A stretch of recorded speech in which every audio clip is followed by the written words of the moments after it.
And welcome to the Ron Johnson Discipleship Podcast. We're so excited to be with you for this next episode, and we're talking about A Strange New World, a wonderful book that's come out, and we've been working our way through it. We encourage you to pick up a copy.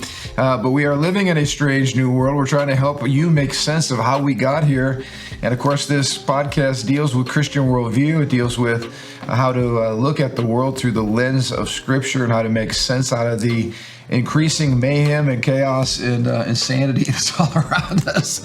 And I don't know about you, but thank God for the Bible. Thank God for His Word. Thank God for truth, because otherwise we are in a strange world. Well, you were mentioning a recent interaction that Senator Hawley from Missouri, I believe. Right, he's one of the senators from Missouri, yep. And had an exchange with, I'm not even sure what the committee hearing was about. You can tell this little. Yeah, he was on a committee hearing, and he just boldly confessed what would seem like absolute a ridiculous statement, unnecessary statement. He just publicly stated that men cannot get pregnant, because evidently that was being put forth in some Senate, some committee, as truth.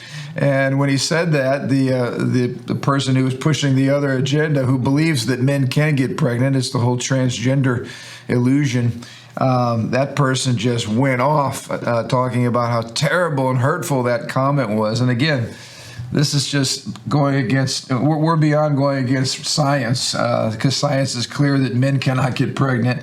It kind of takes us back to where we were in our last episode, on a couple of radical ideas. It's maybe a good way for us to segue back to where we came from, so we can move into what we want to talk about today. Yeah. But talk a little bit about where does that idea come from, and how, to where we would not just simply laugh at a person who would suggest that men can have periods, that men can get pregnant. I mean, this is silliness. Yeah, I mean, gone the days when me and a bunch of guys would sit around and praising our wives, saying, I don't know how she goes, she's able to go through 4 kids. There's no way I can go through, gone those days that we can make that distinction as a blessing that we as men don't necessarily have to go through. It's something that seems so obvious and non-controversial on the highest level on our national government capital is having all kind of controversy. Well, it falls right in that category of I am a man trapped in a woman's body, or vice versa. It's the same thing.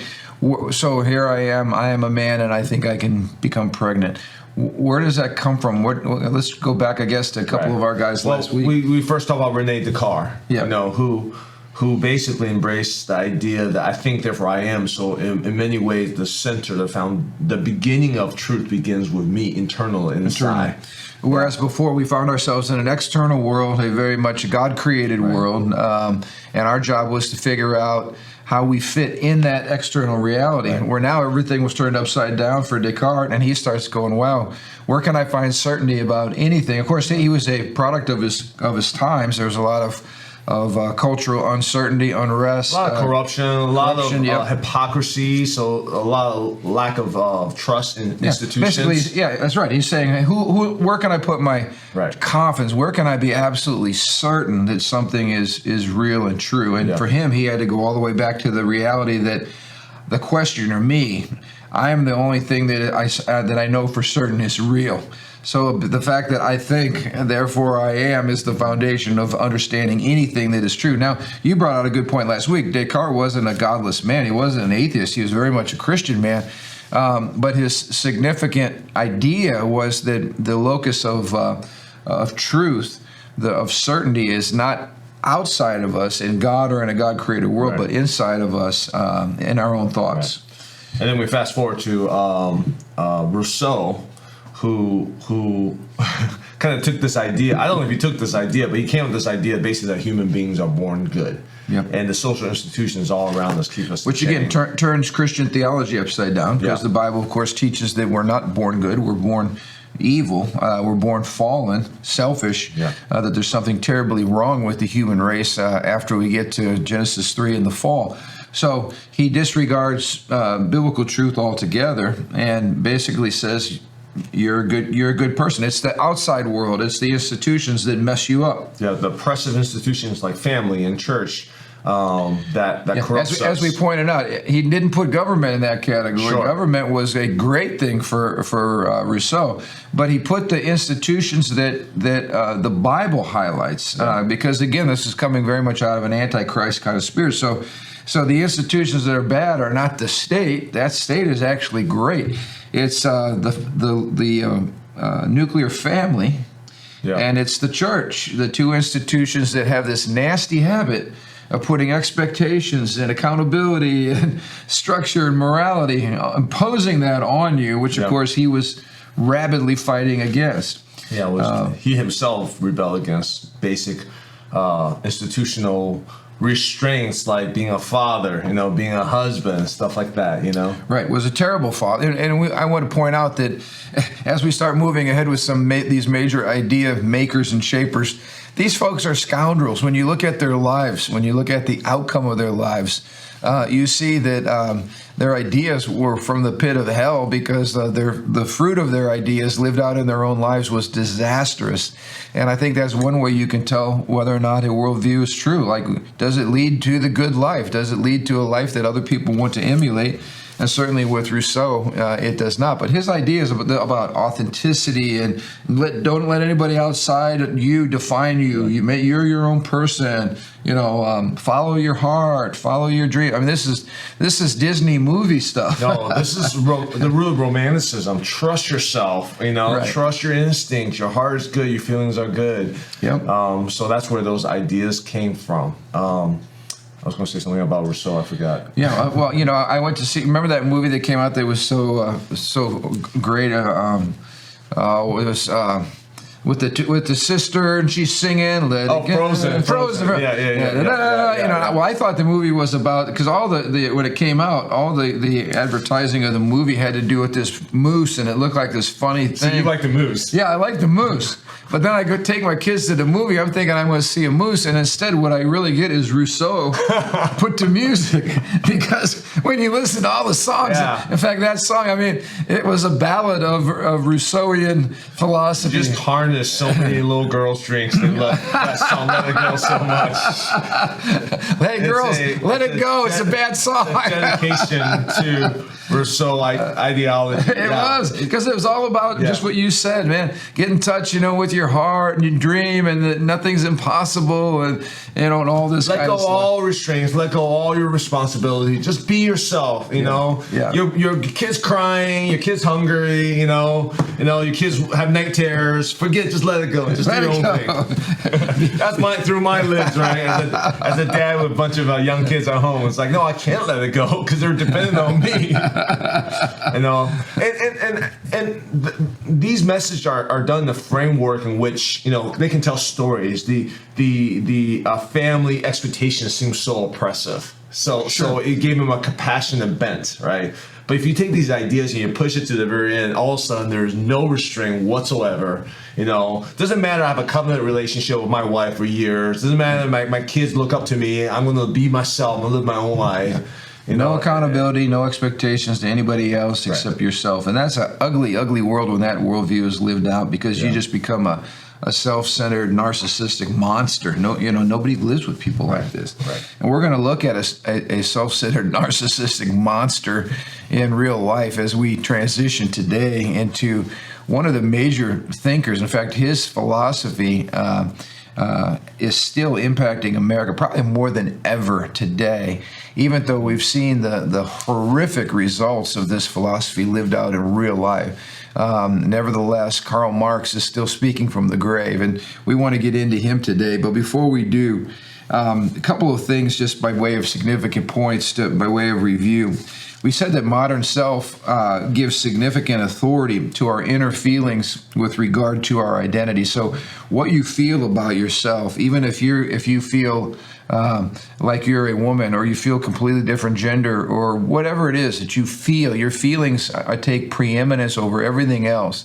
That is one of the components of modern self. In addition, the modern self also largely rejects the idea that human nature has any intrinsic or moral structure or significance. So before, as Christians, we would say, well, Andrew, you're created in the image and likeness of God. That's what gives you value. Your value comes from your Creator.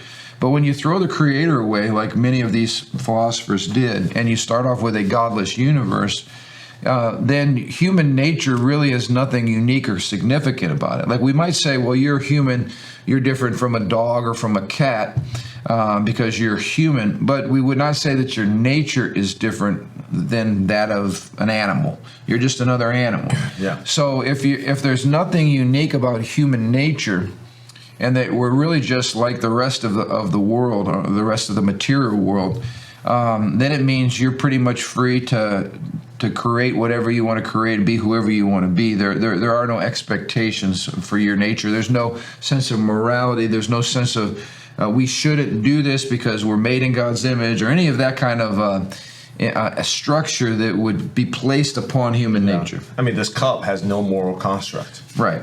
Or nor moral constraint on him, right? On it. And so anything material in a materialistic world, godless world, basically has no external construct or structure placed upon it. It's free to be whatever it expectations. Can be. Expectations of how you ought to act. So there are no moral codes. Yeah. Those are that expectation placed on you by God. There are no moral codes. And so anytime in this culture, and this is Marxism to the max, anytime somebody says, like for instance, for the abortion debate right now, we say, it is morally wicked and wrong for us to take human life, innocent human life. That is evil. Under a Marxist ideology, it would simply be a term of, well, that's just your personal taste. There are no morals. It's just the oppression group oppressing in this case, oppressing women. It's white men oppressing women and robbing them of their reproductive rights. In other words, there's no inherent morality in the act of abortion.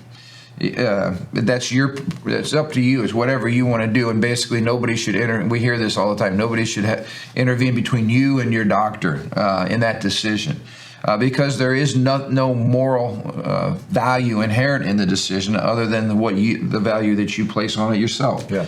There's no outside. We can't say abortion is wrong, because that's that is simply a matter of taste, personal taste. And this is what happens when you live in a godless world, a materialistic world, where there are no transcendent values or truths. Right. In that world, when there's no transcendent, there is no overall judge, a referee over the universe, which, that's what God is. Right.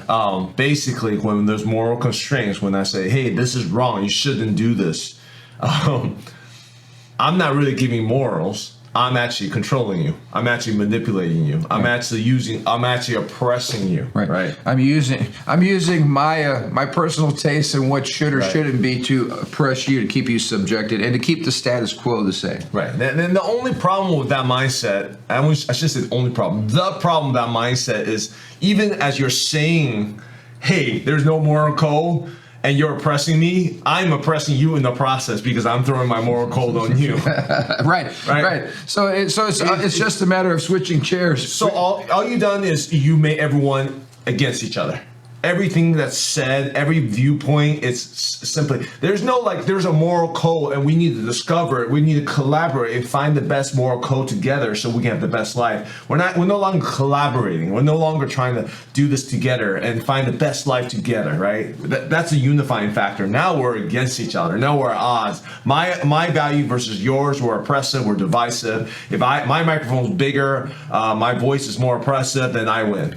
So if there's no "Thus saith the Lord," then it's "Thus saith Andrew" versus "Thus saith Ron." It's a dangerous world, yeah. And if I already have this template up that says whenever you speak, you're attacking my authenticity, as we talked about last week, then we set the world up for one big massive splintering of all these different groups, right? Which sounds a little familiar to America right now. It's exactly what we have. It's postmodernism. It's the belief that there is no unifying meta-narrative, larger story that holds us all together. And so you're living for you and being authentic to you. You're creating your own life. I'm creating my own life. And when they're in conflict, guess what? We're gonna have to fight, because I have to be true to myself, and you have to be true to yourself. Yep. And whoever has at that point, which gets back to Marx, if the world is only material, then for him, he looked at economics as the lens by which people control one another. So whoever has the most resources, the most money, the most power, controls the world. And if there is no transcendence, there is no God, there is no eternity, there is no afterlife, then basically whoever dies with the most toys wins. I mean, that's materialism, which really comes out of a Marxist kind of worldview. But that leads to basically most nations throughout the history of mankind, which is one domineering emperor gets into place, and everyone's not obeying because of transcendence, because of power. And meanwhile, this emperor is just waiting for someone to assassinate him and kill his family, and he has to hold everyone in dominating power structure because there's no transcendence, and he eventually gets assassinated, or his kids gets assassinated. Another emperor comes in place. I mean, that sounds familiar to most nations because there's no transcendent value. And America right now is so divided, and there are people who follow his ideologies. Like, we just want to keep the peace. When you cut off the ideologies of transcendence, of God and universal truth, this is what you're going to have. We're going to cascade more and more into those things. Yeah, or you get, like he said, like Marx said, the state becomes the all-powerful arbiter. All right, so this is this whole push for globalism and global human rights, which don't come from God; they're made up from people. And we're trying to find common ground, kind of like the Tower of Babel. Trying to find a way that we can unite the whole planet. The problem is we're ignoring fallen human nature. We're ignoring some of the foundational truths from a Christ-centered worldview, and it's just not going to work. When there is no transcendence, for Marx, he turned the whole thing upside down. He understood if there is no God, then all we have is the material world, and if all we have is the material world, then he's looking at a world where and again, this is probably a good point.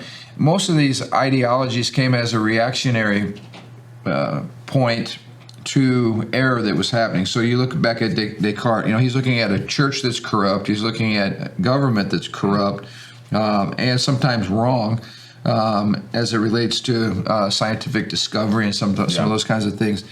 And he begins to question everything. Well, you go back to Marx. Marx is looking at the beauty of capitalism in terms of how it brings great blessing, but it only brings great blessing if it's run through the lens of a Christian worldview, where I understand that I am responsible for my blessing to be a blessing to others. You understand stewardship and generosity in an awesome balance, right? We care for the poor. We help raise people up. We provide work for people. The workers worship. We pay them a fair wage. I mean, this was the free market capitalism that came out of the Reformation that led to untold, unimaginable blessing for nations. It's a great thing because it plays into human freedom and human dignity and human gifting, all made in the image and likeness of God. But if you have wicked people that are oppressing their workers, which happens, right, when you have ungodly people leading in a capitalistic system, you're going to find people under the weight of injustice and poverty, and you're going to find people that are nothing more than cogs in the wheel. I think that's what a lot of the socialist bent people, even in America today, are reacting against, is why are there some people that have a whole lot, and why are there other people that don't have hardly anything, and isn't that unfair? And so I think it's a reminder from a biblical perspective that we need to care for the poor, that we need to provide opportunities, that wherever the gospel goes, it elevates and lifts people.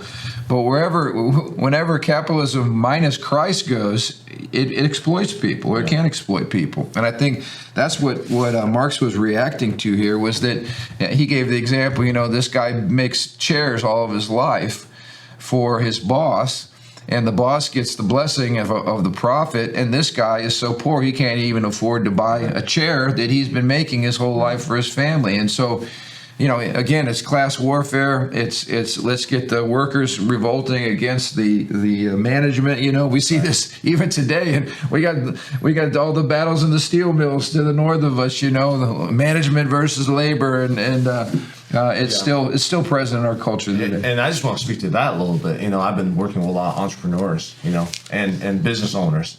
And it's interesting because sometimes business owners talk about their employees. They're like, "Oh, you make so much more money." But the business owner's perspective is like, "But do you know how much weight is on my shoulder? Right. You come to work and you just go home. Right. My work doesn't end. I'm liable for every single one of you. And when the company doesn't make money, you guys still get a paycheck, and I don't. So you want ownership, but do you want the responsibility and the infrastructure we have to create? Sure. Now, and largely too, we feel this whole spirit of covetousness and jealousy and envy. You know, look at you. How come you got that nice car? You know, so and that's what Marxists exploit in every culture. Absolutely. They agitate. They stir people up, and largely it's look at what they have and look at what you have. Well, now are there business owners and entrepreneurs who do take advantage of other people? Absolutely. That's why the message again is not to diminish and tar and feather all the business owners, is to encourage the business owners to treat work as worship and really see their employee as their number one ministry. You see how this message of work as worship, coming in November, market share conference, we're going to be talking about. It's really a solution to this issue. Yes. It's not saying we're going to get rid of it. It's we want to disciple the business owner so they see that their employees are the greatest blessing God's given them. They want to empower them. They want to turn them into their greatest potential, empower them, and enrich them, and all those good stuff. Yeah. See, all that's tied together, right? So you can see we're constantly swinging into reactions of wrongs, and really the middle is where the biblical worldview proposes. Of servant leadership. Absolutely. Jesus coming and washing people's feet. I'm the leader, but I'm going to go and serve you. So let's talk about Marx's view of religion because it's fascinating. You know, we would say humans created in the image of God. In other words, we exist because God exists, and we cannot know ourselves unless we know God. Marx turns it all upside down. And Marx basically says, since there is no God, humans create God, and God is really just the perfect ideal of the life I wish I had, or God is the perfect qualities of the qualities I wish that I had. Yeah. But it's a figment of our imagination. God's not real. God doesn't really exist. And so religion becomes an opiate, as some of Marx's opiate of the masses. An opiate of the masses. Talk about that a little bit. What did he mean by that? Yeah, basically, the world is a harsh place, and in order for us to cope, for us to pacify these pain, to numb the pain, is to create religion to soothe ourselves. It's kind of like a lie. It's a fairy tale we tell ourselves, like Santa Claus. We tell ourselves. We're naive, only kids believe, or little kids believe in Santa Claus. So heaven is just a projection of this ideal, perfect place that takes me out of the misery, the alienation. That was a big word for Marx. People are alienated.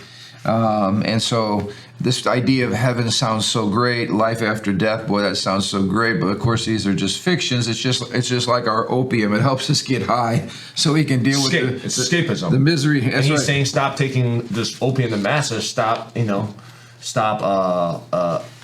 this naivete and face reality. Face the harshness of reality. Now, this is an interesting concept too. He said, we touched on this, but the morality that was promoted by my boss at work was simply his way of creating values that furthered to control me and to keep him in power. Right. So he gave the example, this is why Marx hated, for instance, marriage, because the Bible says, hey, Andrew, be faithful to your wife. Yeah. Don't be a womanizer. And go home to your kids and take care of your children and take the money that you make at work, and don't waste it on alcohol and drugs and all that kind of stuff. Be a good family man and love your wife and be submissive. That's another good biblical quality. Submit to those in authority. Yeah. And so basically the morality of the leadership class, the upper class, was simply created to keep the lower class in place. So if you have a guy that goes home to his wife, raises his family, submits to authority, doesn't whine, doesn't complain, doesn't murmur, you're going to have a great worker to exploit for your own good. Yeah. As opposed to a rebel that basically said, I'm sick of this, I demand more, or whatever. So he hated the conventional family, traditional family unit, and really saw that it's just an opportunity to exploit the worker. Looking through those lenses, and again, based on the corruption he might see in the time and the exploitation of the workers, that's what makes sense. He kind of put two and two together and say, well, let me piece. I mean, seeing through the lens of really high skepticism, right? Yeah. The only reason they say that is because they want to oppress you. The only reason they want you to obey that is because they want to exploit you as a worker, And that's really his mentality. So he doesn't just say, a religion is an opiate. It's like, hey, it's not good for you, don't do it. He's actually saying religion is oppressive. Right. It's toxic. Yeah, we have to free our. It's kind of, again, it's taking Rousseau to the next level. We have to throw the shackles of religion off of us so that we can stop being oppressed. Now, are there world religion that is absolutely oppressive? Yes, absolutely. Other worldly religion that's completely made up and is taking human attributes and throw on some inanimate object. I mean, the Bible even talks about that. You start worshiping this golden calf or making whatever. Idols, absolutely. Making idol, absolutely. But again, it's kind of what we talked about earlier. You start swinging this pendulum, whereas there's still a truth. There's still truth in there about transcendence that he missed. Absolutely. And so Marx is laying the groundwork for what we're seeing in America today. And as I read some of these and we talk about these, tell me if you don't witness this all around us in our American culture. Yeah. And this, in what we call the social imaginary, the intuitive kind of environmental culture that we find ourselves in. First of all, religion is a sign of intellectual weakness. And so sometimes people today will mock people like us, people of faith. They don't even deal with the statement that we make or the belief that we hold. They just laugh at us. Oh, you people are religious. And instantly we're mocked simply for believing in God or believing in the Bible. Yeah. Secondly, religion is a vehicle for social oppression. So once again, even in this debate on abortion, who's the main culprit? Who's the bad guy? It's the church. It's the church that keeps saying abortion is wrong, that abortion is a sin. And so now we have all this attacking of church facilities, of pro-life centers, because we're the bad guy. We're the oppressor in this game. Freedom means abolishing religion. Men and women are not made in the image and likeness of God, and religion is childish and oppressive. And we see all these folks even out front of the Supreme Court justices' houses wearing those red robes with the white hats or the red hats or whatever it is. This whole TV, the maiden, handmaidens, something right? Yeah, whatever. But that's the picture. Christianity is oppressive. It's stupid. It's childish. It's moronic. It's outdated. It's bigoted. And as we said, everything now has become political. Whether it's, Disney jumping in or some major corporations, everything has become politicized. This is because of Marx. If you throw out anything transcendent, then everything has to be seen through the lens of power. And in our culture today, power is synonymous with government and with politics. And so literally, as somebody has said, we're all Marxists now because everything around us is a political battle. Yep. Everything is looking at the next election, and we understand elections are important, but I don't think ever in America have we witnessed such a unhealthy focus on who we elect into office. Because now everything is about political power, getting the most people on your side so you can push your agenda. Yeah. And it's really, and whether it's the Boy Scouts or whether it's Disney or whatever, it's all been politicized. And people need to understand this is really flowing out of Marxist ideology. Yeah, it's all politicized because it's all about power now. It's not about persuasion. It's not about finding common ground. It's about one person one side having power and oppressing the other person. Right. That's what it's about. So everything becomes political because we're all interconnected by the overall economic structures of society, and thus to inequality and injustice. So everything is viewed through the lens of in fact, one of the big words now is equity, not equality, equity. Equity means not equal opportunities, but equal outcomes. Yep. We have to give everybody the same amount. Everybody gets the same square footage of a home. Everybody gets the same benefits. Everybody gets the same cookie cutter. Because that, in their mind, if all that exists is material, the material world, then everybody has to have the same amount of material things. Yeah. What's the Animal Farm? Everyone's equal, but some people are more equal than others. Exactly. Well, of course, because the ones running the farm, they don't play by the same rule, and we've seen that. But let's just kind of wrap this up today. Yeah. This is what's sad. Marx's views and that of atheistic communism are responsible for the deaths of about 100 million people worldwide. So when you look at the impact of a godless man, a wicked man, and you look at his antichrist ideas, when they have played out in communist, atheistic regimes, we have seen just the wholesale slaughter of people, citizens by their own governments, to the tune of 100 million plus.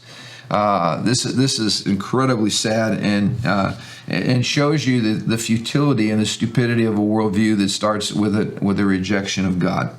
Of course, Marx hated free enterprise and capitalism, concepts that were birthed in the Reformation, because he was a lazy slob. And I'm quoting an author here, a lazy slob who lived off the welfare of others, most notably Friedrich Engels, who he partnered with to write the Communist Manifesto. So here, the irony of this, and we see this in our culture today, we have Marxists and neo-Marxists who hate capitalism, but Marx couldn't even keep a job. He couldn't provide for his wife and kids. He mooched off of his rich friend, Friedrich Engels, who also was a communist, whose family owned a very successful business, and he received basically an allowance from his rich father, who was running a successful business. So they used capitalism, they used the benefits of capitalism to attack the very system that was responsible for their welfare and well-being. It happens all the time. We see it all over America today. Yeah. We have a rich neo-Marxists today screaming about oppression, coordinating rallies to burn everything down on their iPhones. Yeah. I mean, it's the height of hypocrisy, but it's all around us. Now, this is really, really sad here. Marx had 6 kids, fathered 6 children. 3 of them died of starvation while they were infants. Now, think about that. A man who will not even provide for his own family. 3 of your children starved to death. 2 others of his 6 children committed suicide, and only 1 of the 6 lived to adulthood. So these people love the state because they have no responsibility whatsoever for their own wife and for their own children. That's why they want the big state. They want the state to take care of their kids. They don't want to be encumbered with that. This is an interesting true story about Marx. He once received a gift of 160 pounds, which is about $500. Did he pay his rent and support his wife and kids? No. He went on a 2-month drinking binge with his buddies, while his wife and child were evicted from their apartment. So this shows you the selfish, lazy person that Marx was as an individual, that when he was blessed with some resources to help him, he didn't spend it on his wife or his children, or he wasn't responsible with it. He went on a drinking binge with it. He also favored a system of wives in common. So obviously he didn't have a very high view of women. He just wanted to have a barn full of ladies he could enjoy and not be committed to. This was interesting. He was a mean, arrogant bully with few friends. And here's this man, Karl Marx, where we read about him, talk about him. We have all these classes, as you pointed out, Marxist treatment. 11 people showed up at Marx's funeral because he was such a bully, such a narcissist, such a selfish, wicked, vile man, that 11 people show up at his funeral. I mean, this is crazy, and yet his ideas, his demonic ideas, his wicked ideas are still influencing us today. And I've never seen more Marxist ideology in America than what we're currently seeing right now. Yeah. And it really should be a cause of concern. So I always like to say, why don't you look at the outcome of a person's life before you embrace what they're sharing? Look at the outcome of their worldview. And as we saw with Rousseau, as we saw with Marx, 2 godless men, neither one of them cared for their wives. Neither one of them took care of their children. Rousseau had children that died as well from neglect. And yet these folks are celebrated in our culture today as almost, radical, against the status quo kind of rebels that our culture seems to celebrate. Yeah. So anyway, Marxism, alive and well in America. Anytime you hear of the oppressed people, words like equity, exploitation, social justice, a lot of these terms are coming not from a Christian worldview, but from a decidedly Marxist or neo-Marxist template. The oppression of white males against every other group in society is all Marxism. And you need to hear it loudly and clearly. When you hear the family attacked, why is the family unit being attacked? That's a Marxist idea. When you hear about the agitation and stirring people up and causing cities to be burned down and looting and all this kind of stuff, this is all coming out of a Marxist ideology for revolutionary social change. Burn the system down, burn it all down, et cetera, et cetera. Yeah, easy to burn stuff down, hard to build it back up. There you go. And I think something about Marxism, people talk about the genius of Marxism and class war. I think why Marxism is still alive is not because of the idea that's so revolutionary. I think it just ties into some deeper dark desires of the human hearts. So it just simply kind of put words to the idea of victimization. Like it's not my responsibility. It's someone else's fault. I mean, we all fall prey to those. I mean, we all fall prey in our dark times when we feel like God's against me, other people are against me. We always fall to those kind of lower instincts where God's like, no, man, you're a son, you're a daughter. Yeah. You're not a victim, you're not a slave. Right. And so there's a deep spiritual undertone to all of this. And that's why it's alive and well, because it's probably alive and well until Christ comes again, because these feelings and these desires are still in our hearts. I think the sting of injustice, whether it's racial injustice, whether it's economic injustice, whatever it is, it hurts and it's real. And unfortunately, we're not going to ever see perfect justice in a fallen world. That's one of the beauties of the gospel, is that the King is coming and he is going to bring perfect justice. Every person will stand before the Lord. Nations will give an account before the Lord. And so justice is coming, and our worldview explains the injustices that are around us. We don't embrace it, we don't celebrate it, we grieve over it, and we have a mandate to work toward justice, but our justice has to come from a biblical understanding, a God-centered understanding, not a Marxist understanding. And so even in the church today, I just want to say, all this wokeness, all this people wearing the T-shirt, marching in the parade, standing up for social justice, you got the wrong worldview you're trying to operate from, and it does not produce good fruit at all. Yeah. So we've got to get back to a Christian worldview. We've got to get back to being rooted in the gospel and a Christ-centered, God-centered understanding of this broken, fallen world. And our worldview gives answers. And our ultimate solution is changing the hearts and minds of soul through the Holy Spirit, through removing the Holy Spirit. I mean, you can change infrastructure and laws and all you want. If the heart's not changed, you're bucking against the system. Absolutely. So I hope you've enjoyed this today. We're gonna take up next week with another scoundrel. We're gonna be talking about a lot of scoundrels from this point on, and the bad ideas that create bad results. We talk about this on our podcast. Ideas have consequences, and we're going to see the consequences of some really bad ideas. But all in all, we hope it helps you make sense of this crazy world in which we find ourselves today. So thanks again for tuning in. We love and appreciate your comments. Please let us know if these podcasts are helpful to you. And until then, we'll see you next Thursday.